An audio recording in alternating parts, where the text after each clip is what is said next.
Here at Paddy Power, we're the home of the Money Back Special, with some incredible offers every single week. Check out the website or app today. Terms and conditions apply. 18 plus, begambleaware.org.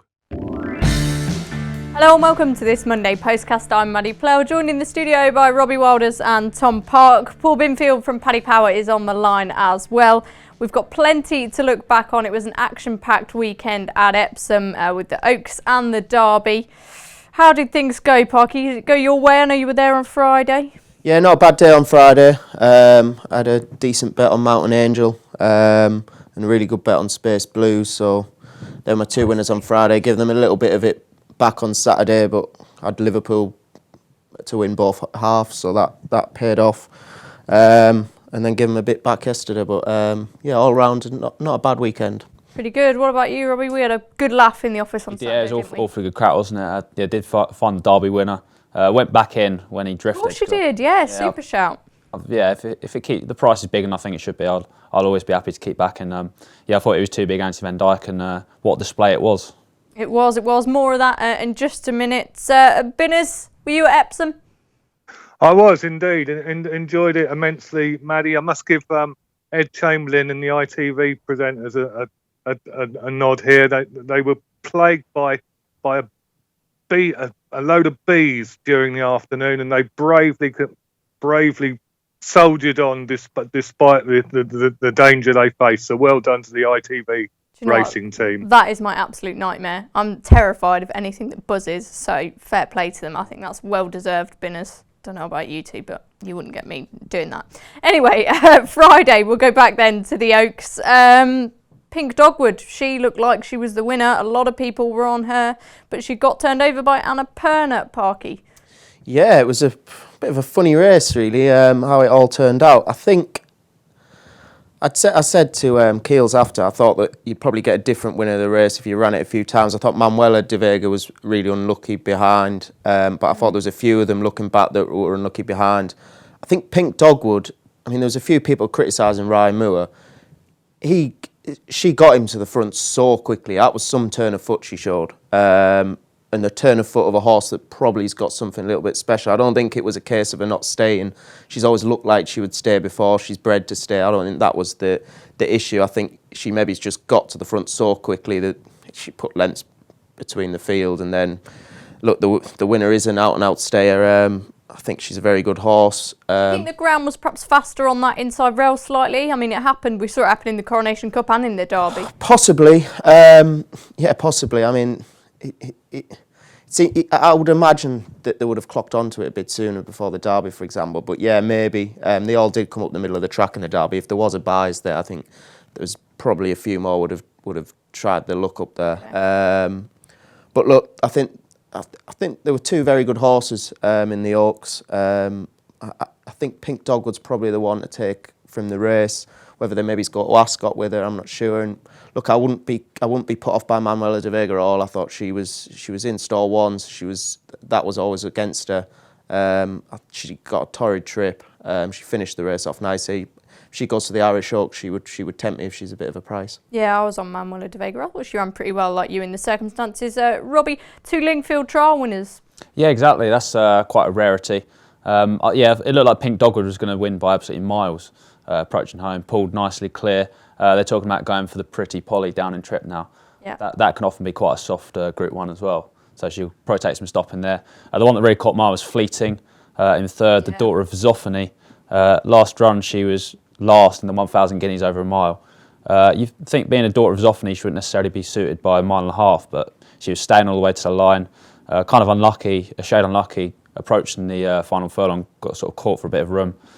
Came flying home, and she'd be very interested in the Irish Oaks, I'd say. Yeah, Binners, it was a good battle, wasn't it? Have we got any prices on the Irish Oaks? The Irish Oaks, I'll have a look for you. We did. We put Annapurna into the Arc, Maddie. She's 20 from 66 for that contest later in the year. The Irish Oak. Don't worry, we'll jump back to you. Partly on Annapurna and Frankie. I mean, it was a great spectacle with the race. The two, Ryan Moore, Frank Dettori battling the race out, and a similar thing we saw happen with him, of course, on Kew Gardens, and he got beaten by Defoe. What do you think of Ryan Moore? Do you think people are saying it's a bad ride? Would you criticise him? Look, as I said, I think he was a bit. The Oaks wasn't that quickly run. The Coronation Cup was run a lot quicker than the Oaks, as you would probably expect from older horses, but they went a lot quicker early on in the Coronation Cup, so it probably turned into a bit more of, I say a sprint. It was still well run, but I think the filly just got him to the front very quickly. With Kew Gardens, he's on the St Leger winner, who stays a lot further than a mile and a half. There was absolutely nothing wrong with that ride whatsoever. Yeah. He did absolutely everything right. He got him in behind. The horse put lengths in the field. Defoe's probably, he's threatened to do this for a while. He lost his form a little bit towards the end of last season. He didn't look quite the same in his couple of starts this year, but he is a very, very good horse. And look, I think Defoe's probably just had his big day in the sun. Things have dropped right for him. I think he's just a good horse on his day. I don't think Ryan Moore did anything wrong. Look, he's on the St Leger winner. He sent it to the front. The last thing you're thinking once he got to the front there was, something's going to come and outstay him. What do these people want who are complaining at Moore? Like, he's done everything right. I don't get what more could he have done. What, you hold on to a stay longer and then you try and produce him late? What then? If he doesn't win, then people are going to go, well, he's a St Leger winner. You need to get him out towards the front. So I'm not buying it. Would you be a fan of him in the Hardwick, Robbie, going forward? Defoe, I don't know. I just feel like he's a kind of, as Parky said, probably just his day in the sun. I actually had a bet for the Hardwick straight off the race, which was Saloon. He was clipped about 16-1. I thought that was a bit big when you consider that Crystal Ocean, the short price favourite, is very likely to go for the Prince of Waleses. So that looks a market to play in. He's got some good form around Ascot Saloon. He hacked up in the Buckhound Stakes on his return. That was a really smart performance. He ran well here. He probably would have appreciated maybe a bit more juice in the ground. He might have got closer.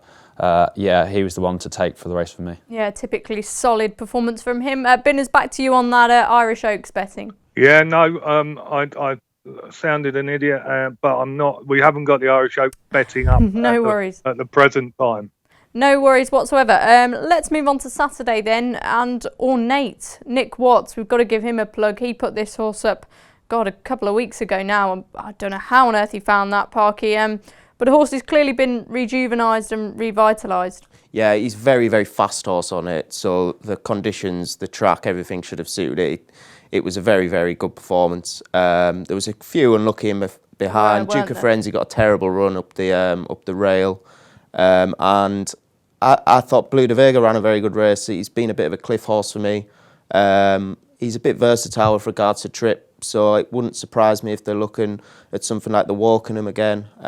He'd probably need to go up a couple of pounds. I'm not sure whereabouts he's in the handicap at the moment, but I thought he ran a very eye-catching race as well. Dark Shot just never seems to get his head over the line first. Look, he still looks well handicapped. Whether they can find a race for him along the line, I'm not sure, but the winner was just electric. I thought it would break. When Ornate won the race, I was expecting to see the track record go because he's such a fast horse. But yeah, I can't believe there wasn't as many people on it. 33-1 really. I mean, looking back, everything was there, but good find for Watsy and whoever was on it. Makes sense in hindsight, doesn't it? He did have some good back form, yeah. I put up Blue de Vega, ran a good race in third. He's actually a little bit unlucky. He could have got slightly closer. I think the track record nearly did go as well. But yeah, it's always a race with hard luck stories. Hathik, the Dennis Hogan runner, never was really able to get in contention. He's been quite a fragile horse though. It's just one of those races where they could all meet again and you get a completely different outcome. Yeah, one of those sprint handicaps. I'm sure plenty of the runners-up will have their day, hopefully. Let's move on to the big one then, and Anthony Van Dyke in the Derby. Robbie, you obviously saw it coming, you backed him. Did you, Parky? Could you seen that result? Anthony Van Dyke is a very good 2-year-old. I like, in the race like the Derby, I probably like to go with one that's a little bit less exposed. Anthony Van Dyke ran a superb race. I mean, I don't even think he handled the track. Going around the bend, he was going all over the place. He was under pressure from a long way out. He was, and he used to be like that as a 2-year-old. So he maybe is just a bit of a lazy horse, but by God, he he clocked some sectionals in them last few furlongs. That was a serious performance to just slip up and go past them like that. I think people are saying Mad Moon.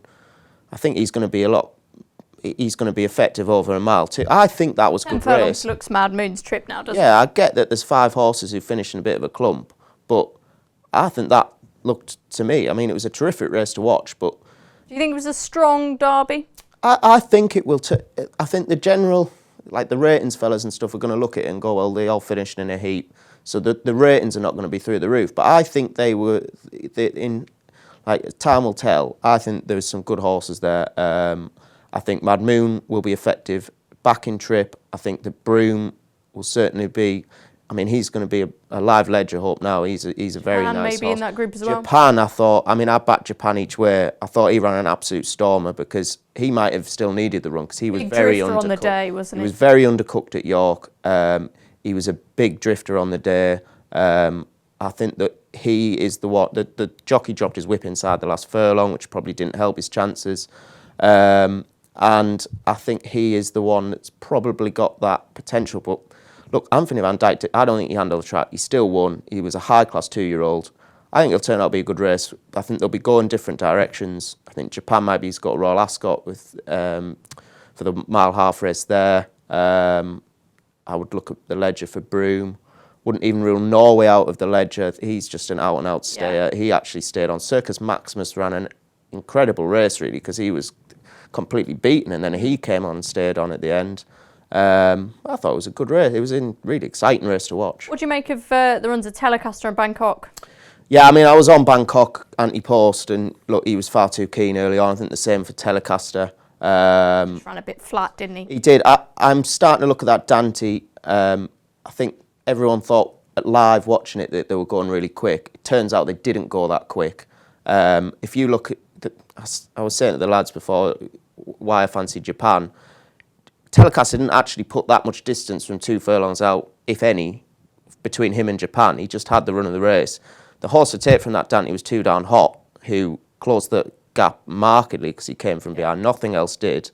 2 Down Hot had a pretty quick turnaround for the Irish Guineas. I'm going to be prepared to forgive him that run at Royal Ascot. I think he's got a real chance in the St James's Palace. Around 4-1, I think he's a good bet at the moment. I think the jury's out with Telecaster. It's going to be, at this point, don't really see him as a Group 1 horse, but Going to be interesting to see how they campaign him, isn't it? Because he's had some. I mean, he's raced a lot now this year. He's just quite keen, isn't he? So yeah. I think backing trip's going to be his thing going forward. He's just an out-and-out galloper.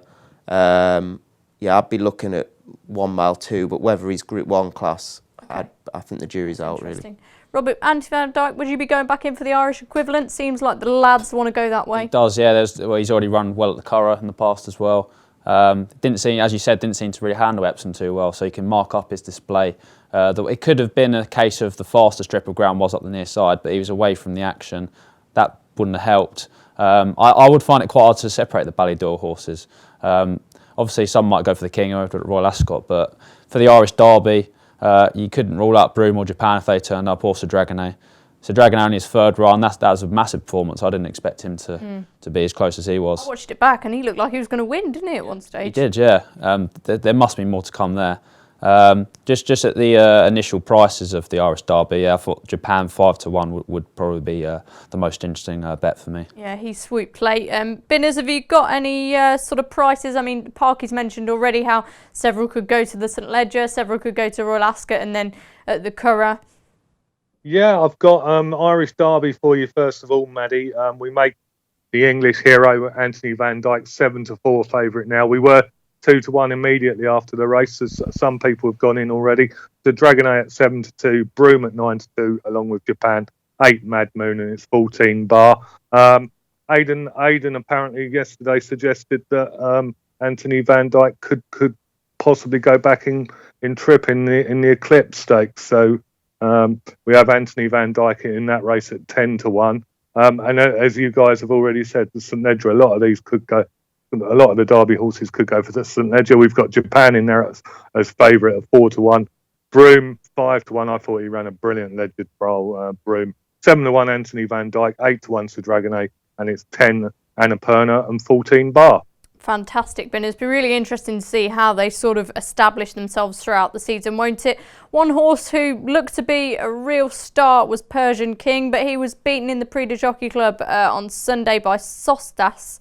What do we make of that run, Parky? Could you argue he didn't stay, or do you think he was just beaten by a better horse? I think, on first reflection, don't think he stayed, did he? I mean, look, he travelled so well. He looked like he put the race to bed. I know me and Robbie had a bet on him. I thought he would stay on the basis of his other runs. He looked to have loads of speed. Yeah. Just breezed past them. He didn't put the daylight in. That suggests he's not stayed. But look, he was drawn wide.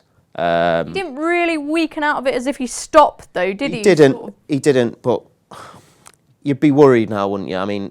He's clearly better over a mile, isn't he? Yeah, I mean, there are options. They could come back over here.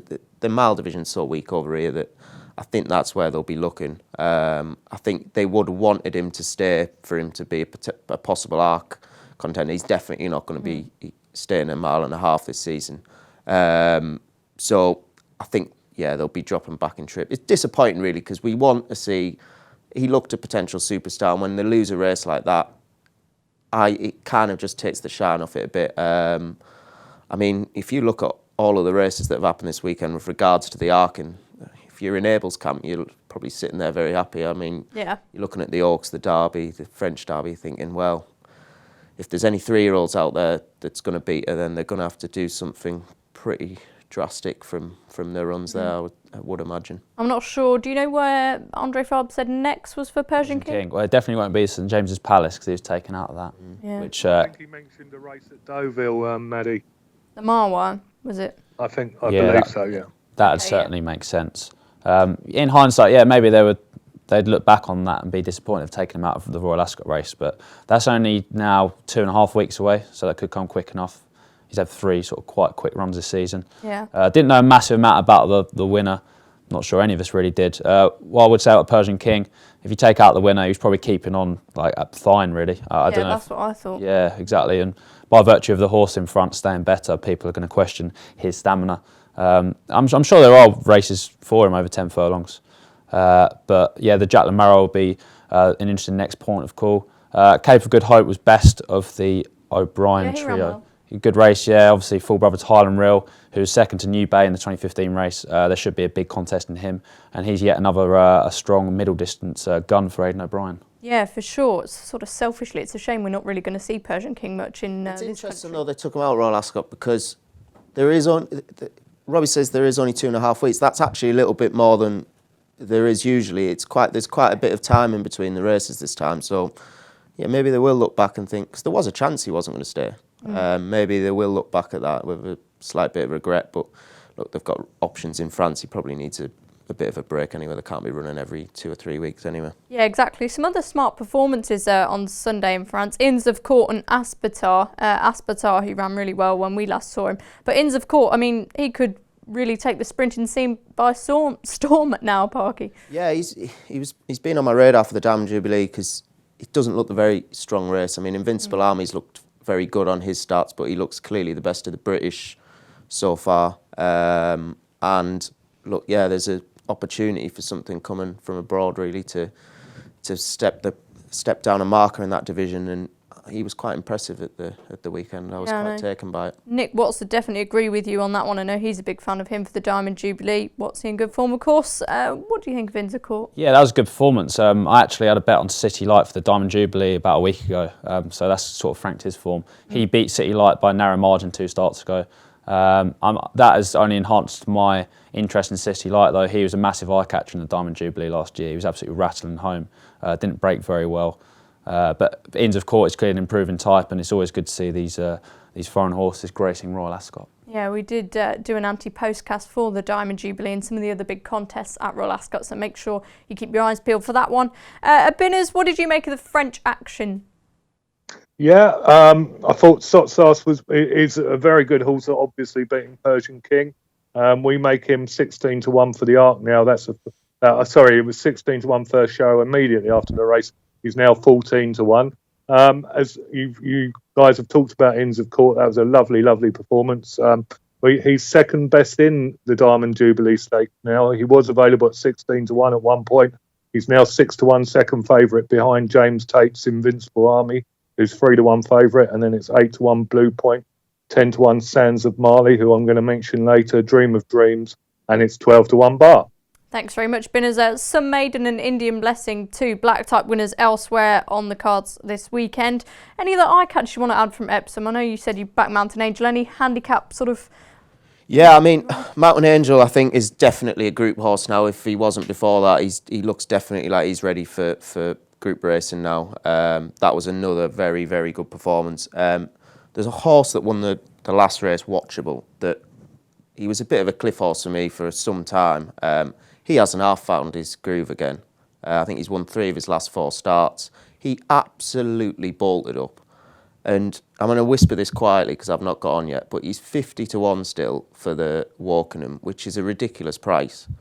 This horse, yes, he's 9. Got back class, hasn't he? He ran off 93. There's still way if he's back to anything like what he was a few years ago. I mean, he was in the mid 110s, near in 120 a few years ago. He was like a proper group class sprinter.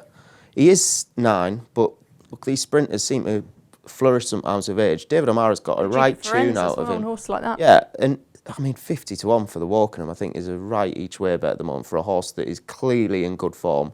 Lake Volta was very impressive last time that ran, and it's absolutely battered it.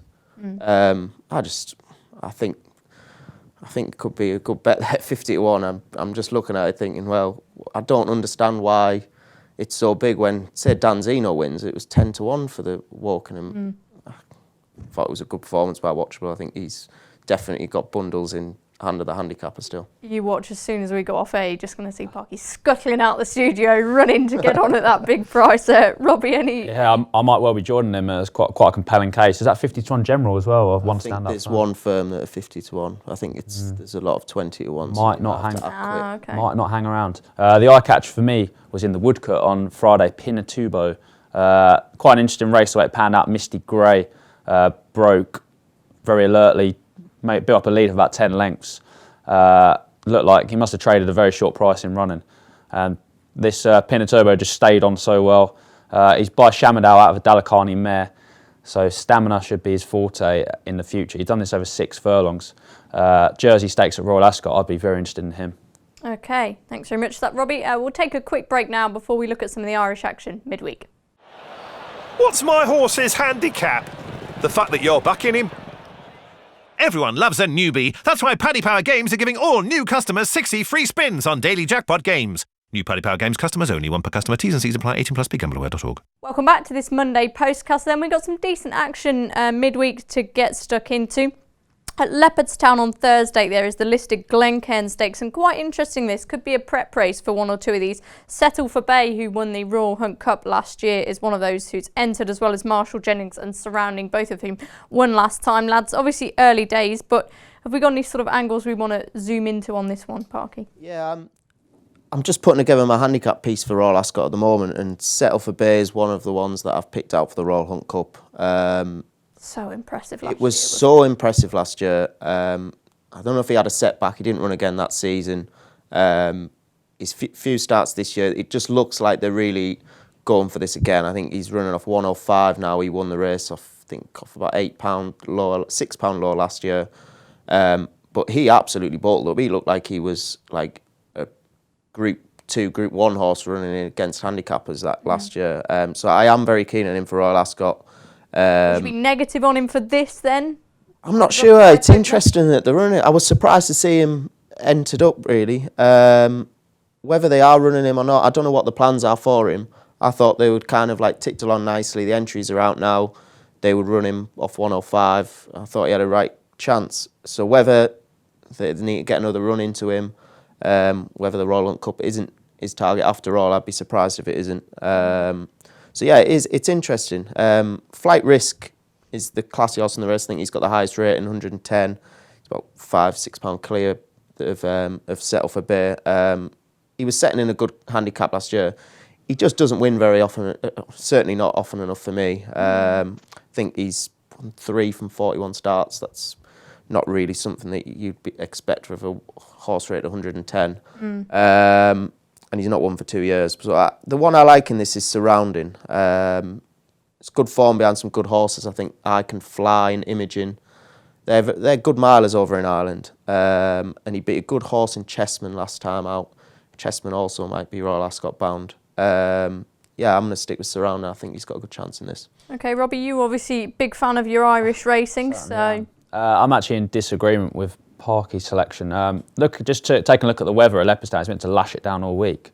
We're probably going to be looking at soft ground when it comes to that. And that very much counts Yulon Goldfairy into the reckoning. Dermot World Trade mare. Her record on yielding to soft ground or worse is 3-1-1-1-1-2, whereas her record on good ground or better is 5-4-6, 5-4-6. Absolutely loves a bit of cut. On her last start, she wasn't beaten far behind Beshayer and I Can Fly in the Landwade Stakes on Irish Guineas weekend. That was on fast ground.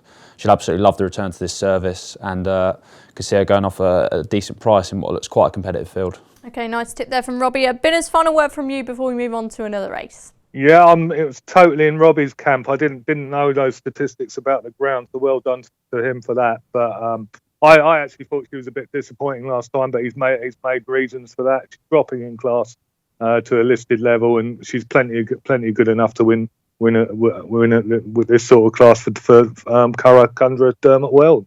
Yeah, indeed. That's at 7:25. This 7:55 is the King George V Cup, another listed race over 1.5 miles. Some interesting entries in this one. Joseph O'Brien, I think he's got Buckhurst in there. He thinks an awful lot of him. And then you've got horses like Massaf and Eminent Authority, who's just won the one race. How do you sum up this group of horses, Parky?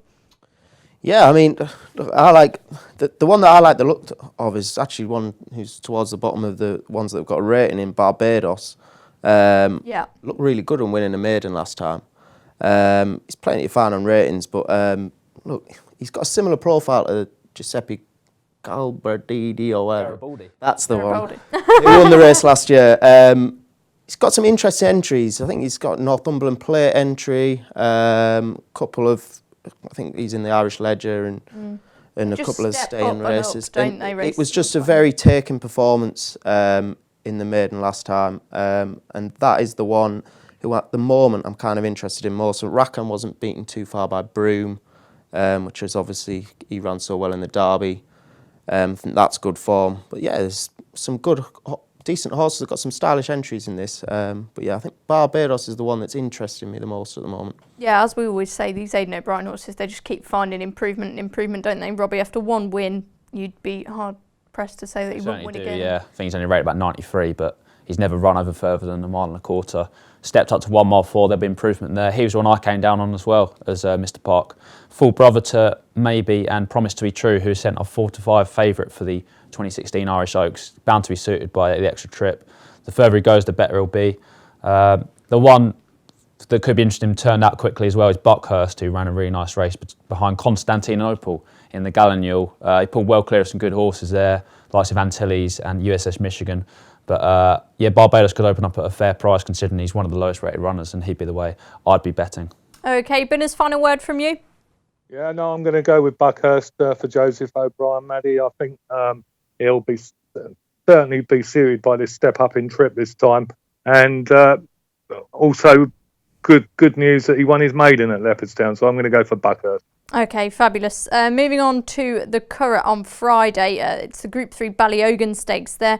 Horses like Dan's Dream, Fairyland, So Perfect, Gossamer Wings all entered for Aidan O'Brien, those last three. Tough to know exactly who's going to turn up at this stage, but who would be on your radar, Robbie? I'd imagine, well, he's talking about Fairyland going down in trip. I'd imagine she'll probably run here to give her an experience back over 6 before going for the Commonwealth Cup. She's going to be suited going back down to sprinting distances. Didn't really stay the mile in either of the Guineas, but still run pretty well. She's rated £2 higher than So Perfect, who is the other interesting one. She's been returned to sprinting off the running in the Fred Darling behind Dandu. You wouldn't have much between that pair, but I'd say Fairyland's form was quite superior as a juvenile, and she could have quite a big season return to sprinting. Yeah, she could indeed. Parker, you're nodding. Yeah, I thought she ran a stormer in the Guineas. She clearly going to be better, I think, over shorter distances. Yeah. I don't think she didn't, she wasn't lagging at the line though. I mean, I think maybe 6 or 7 furlongs for her this year will be fine. I'm a big fan of So Perfect. I mentioned it before. She's just a filly I really, really like. Which ones he's going to run, I'm not sure. I imagine that some of them will be going straight to Royal Ascot. Wouldn't surprise me if he splits them two up at Royal Ascot either, whether Fairyland maybe get a Jersey entry. Wouldn't surprise me. I think 7 furlongs probably would be all right for her when I think So Perfect, although she's ran and won over 7 before. I think she clearly looked last time like sprinting's going to be her thing this year. Yeah, I think maybe they said they could step her even back down to 5, which would definitely be interesting. And Binners, before we sort of go on to our break, who do you fancy for this Group 3? Well, it's a bit boring. I'm going to go for Fairyland as well, but it won't be boring if she wins. She's a course and distance scorer. You know, her wins in the Lowther and the Cheveley Park Stakes last year say it all. And if she is the one for Aidan O'Brien, I think she'll be very, very difficult to beat. Okay, thanks for that, Binners, and we'll be back in just a moment. Check out Paddy's Rewards Club. Simply place 5 bets of £10 or more across any sport in a week, and you'll get a free £10 bet then next week. T&Cs apply. 18+, begambleaware.org. Welcome back to this final instalment of the Monday Postcast. Now it's time for our midweek racing section. Let's run you through where we're going this week. First, it's Bangor on Dee, Southall, Lingfield, Newcastle, Tipperary tomorrow. Then we have Nottingham, Newton Abbot, Wexford, Fontwell, Kempton and Ripon on Wednesday. Thursday, Hamilton, Haydock, Ripon, Chelmsford, Fosslas and that Leopardstown card take place. And on Friday, it's over to Market Raisin, Brighton, Uttoxeter, Bath, Goodwood, Haydock and the Curragh too. We'll go to you first, Binners. Where are you out and about? What are you looking at this week? Well, I'm looking at the 3 o'clock at Newton Abbot on Wednesday, actually, Maddie. The 2 mile, 1 furlong handicap hurdle. There's a horse called So Lonely for Dan Skelton and Harry Skelton. Won 3 of the last 4 starts. Got a £7 penalty for this quite valuable contest for Newton Abbot, so well done to them. I don't think the £7 will be enough to stop her. Okay. Prolific at this time of the year, aren't they? They had an excellent season last year. The Skeltons Absolutely. Probably due for another one again this campaign. Robbie, I'll go to you next. Yep, I've got a couple. Every week I seem to mention this filly called Carefully. Oh, not again. She didn't run last week, so nothing's changed. But the form was advertised by Pennsylvania Avenue, pulling like 10 lengths clear of another horse in a handicap this weekend. She might go Leopardstown on Thursday, but a really interesting runner at Tipperary tomorrow in the 8 o'clock 1 mile 4.5 furlong handicap. 8 and Bob, trained by Willie Mullins, Colin Keane jocked up. Runs off a mark of 85 on the flat, but it's rated 127 over jumps. That's a £72 differential. Completely improved performance since joining Willie. He's gone up £40 in the weights over hurdles since winning a handicap of 87 in October. He's a different horse now. He was sent off at 11 to 10 favourite off this mark on the flat in September on his first start for Mullins. He was backed off the boards that day. He unseated Colin Keane there, so it didn't go to plan. But he's clearly a better horse now, and I'd be shocked if he didn't win. Confidence there. Lots of detail in that selection, Parky. Yeah, there's a couple of things there I'd like to point out midweek. There's a couple of decent angles. There's a good race at Nottingham on Wednesday at 1 o'clock. It was actually something that popped up my horse tracker, which I was looking at nap, but then I realised the depth in the race and it might struggle. But it's a horse called King Adamar, who was second to 2,000 Guineas runner-up, King of Change. He is running off 87, so could be thrown in off that mark. He's actually favourite to beat King of Change that day. There is another horse in the race, though, that this is the one that's in my tracker. I've been following it for the last few starts, called Ouzo of Richard Hannon. It's right at the bottom of the weights. It's been a bit unlucky. It's not won a race in his 4 or 5 starts. It's been a little bit unlucky not to. He was very unlucky in a maiden last year at Newbury. They've thought quite a bit of this horse. There's always been a little bit of word for it. This horse ran in a handicap first time last time, hit the front. It was a bit of a messy race. It got done about 2-3 yards from the line. It ended up losing by half a length. It was tiring towards the end. I just think he's well handicapped. He's up 2 for that. It was a 14-runner race. He showed quite a nice turn of foot. I think he's well handicapped. Whether he's bumping into one in this, that is why he's not my nap this week. But I do think he's got an each-way price. He might be an each-way price because he might be quite big. Another interesting angle in the race, Hayley Turner's got a ride for Godolphin, which I thought was quite interesting. And a couple of, there's a horse at Tipperary running tomorrow called Sunday Sovereign. I imagine this one will be quite short. Trained by Paddy Twomey. I think I'm saying that right. W silent, mate. All right, Paddy Twomey. Yeah. Twomey. All right then. Okay. Beat Arizona last time, who is second favourite for the Coventry, I believe. So he hosed up on his next start. Could be short tomorrow, but it's interesting. He's been bought by King Power as well. I saw that, yeah. Training with him, which is good for him. I don't think he's got that many horses. So, yeah, that is possibly could be life-changing, you never know, for Paddy Twomey. Is that right? Indeed, yeah. Yes, good. Silent W. Yes, and obviously Lush Life runs as well tomorrow. Does she? Right. Which I think they're a bit worried that she might not get into the Royal Hunt Cup, which they think she's got a very good chance. So maybe they're just trying to get her in with a run or a penalty. Yeah, notable finish at that Sandown when you were on. Yes, not great for me that, but yeah, it won very cosy, didn't it? Yes, War Glory is going to probably be the death of me at some point, but Vintage Jamie Spencer beat you. yes. Let's get some naps now then. This will not be beaten. Robbie, I'll give you first port of call. Thank you very much. Thursday, 7:25 at Leopardstown. Yulon Gold Fairy. She's going to lather it down at Leopardstown, and she's going to absolutely love it and hack up there. Like that confidence, Parky. There's a cracking sprint handicap at Ripon on Wednesday at 8 o'clock. It's quite competitive, so I'm hoping to get a bit of each way value. I like Golden Apollo for Tim Easterby. If you watch this horse's run back at York last time, it cantered into the race like nothing else. Still on the bit, 2 furlongs out. Didn't get a clean run, didn't quite get the run of the green. He's been dropped another £2. He's definitely well handicapped. I am backing it each way because I'm a little bit worried about his stablemate Hyper Focus. So I am backing it each way, but he's definitely well handicapped. I'm expecting it. He will land one of these at some point, so I'm expecting a big run. Okie dokie, and Binners.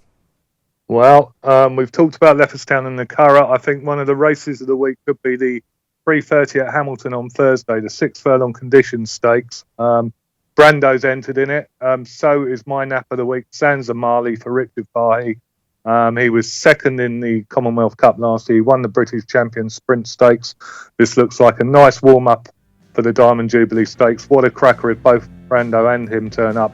And Sansa Marley is currently a 10-1 poke for the Diamond Jubilee Stakes. Yeah, sure to be a good warm-up for Royal Ascot that. Binners, thanks for highlighting it on what is a quiet week, lads. You've provided some really good insight, so thanks for joining us today. That's all we've got time for. Please make sure to rate, review and subscribe, and we'll see you on Friday when we go into the cards in more detail. Paddy Power Games has over 250 of your favourites to play online, and we're going to attempt to name them all in this 10-second ad before the T's and C's kick in. There's Blackjack, 18+, begambleaware.org.